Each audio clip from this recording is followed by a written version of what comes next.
ગુજરાત 18 લાઈવમાં આપનું સ્વાગત છે। શું તમે કોઈ દિવસ સાંભળ્યું છે કે દેશી દારૂની દુકાનો ચાલુ થઈ હોય? વડોદરામાંથી આવો કિસ્સો સામે આવ્યો છે। જણાવી દઉં કે વડોદરા શહેરના રાવપુરા પોલીસ સ્ટેશન હદ વિસ્તારમાં દેશી દારૂની દુકાનો ચાલી રહી છે, ત્યારે પોલીસ કાર્યવાહી કરશે કે કેમ તેવો પ્રશ્નાર્થ હાલ ઉભો થયો છે। વડોદરા શહેરના રાવપુરા પોલીસ સ્ટેશન હદ વિસ્તારમાં દેશી દારૂની દુકાનો ચાલુ કરવામાં આવી હોય તેમ લાગી રહ્યું છે। જણાવી દઉં કે રાવપુરા પોલીસ સ્ટેશન હદ વિસ્તારમાં આવતા વિશ્વામિત્રી બ્રિજ નીચે દારૂની રેલમછેલ ચાલી રહી છે। જી હા, વિશ્વામિત્રી બ્રિજ નીચે ઝૂંપડું બાંધીને પોલીસના ડર વગર બિંદાસ બુટલેગર દેશી દારૂનું વેચાણ કરી રહ્યો છે। કોના આશીર્વાદથી? અગાઉ પણ આ દેશી દારૂના બુટલેગરોનો વિડીયો સાથેનો વિગતવાર અહેવાલ આપવામાં આવ્યો હતો। તે છતાં પણ નાગરિકોની ચિંતા કર્યા વગર બિંદાસ રાવપુરા પોલીસ સ્ટેશનની હદ વિસ્તારમાં આવા દેશી દારૂના સ્ટેન્ડ શરૂ થઈ ગયા છે। વડોદરા શહેર રાવપુરા પોલીસ સ્ટેશન હદ વિસ્તારમાં વિશ્વામિત્રી બ્રિજના મુજ મહુડાથી લાલબાગ જતા બ્રિજની બંને બાજુએ પવલી અને હંસા નામની મહિલા બુટલેગરોનો ચાલતો મોટા પાયે દેશી દારૂનો ધંધો જોવા મળી રહ્યો છે। તમે દ્રશ્યોમાં જોઈ શકો છો કે દેશી દારૂ પીનારા બિંદાસ ડાયરેક્ટ પોટલીને મોઢે માંડીને દારૂ પી રહ્યા છે। આ દેશી દારૂ ક્યાં બને છે, કેવું બને છે અને કેટલી ડિગ્રીનું દારૂ છે તેની ચિંતા કર્યા વગર બિંદાસ રીતે લોકો દારૂ પી રહ્યા છે, જેથી કરીને લઠ્ઠાકાંડ સર્જાશે તો તેનો જવાબદાર કોણ? આ દ્રશ્યોમાં સ્પષ્ટ રીતે જોઈ શકાય છે કે મહિલા દેશી દારૂ લેવા માટે આવી છે।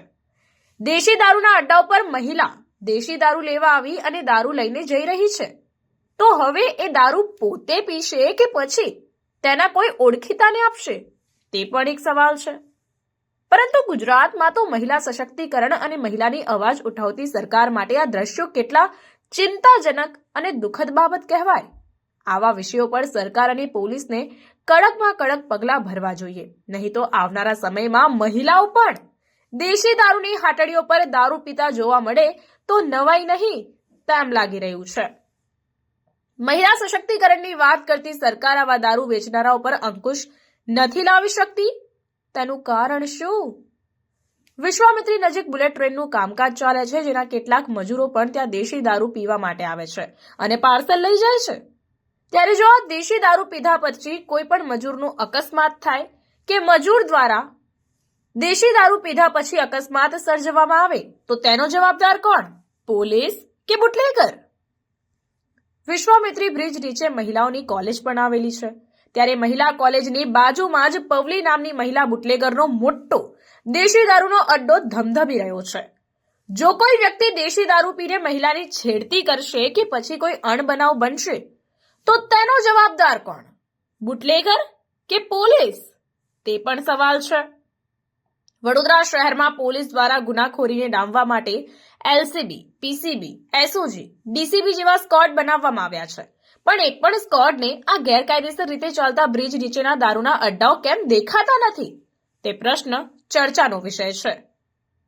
શું પોલીસ દ્વારા તપાસ કરી દેશી દારૂ ક્યાંથી લાવે છે, કોણ આપવા આવે છે તેવી તપાસ કરવામાં આવશે કે નહીં, કે પછી મલાઈ ખાઈ લેવાના ચક્કરમાં તેરી ભી ચૂપ ઓર મેરી ભી ચૂપ જેવો ઘાટ સર્જાશે તે તો હવે જોવાનું રહ્યું। તો જોતા રહો રાવપુરા પોલીસ સ્ટેશન હદ વિસ્તારમાં બીજા કેટલા અને કયા કયા દેશી દારૂના અડ્ડાઓ ચાલી રહ્યા છે, તે પણ ટૂંક સમયમાં સચોટ માહિતી સાથે।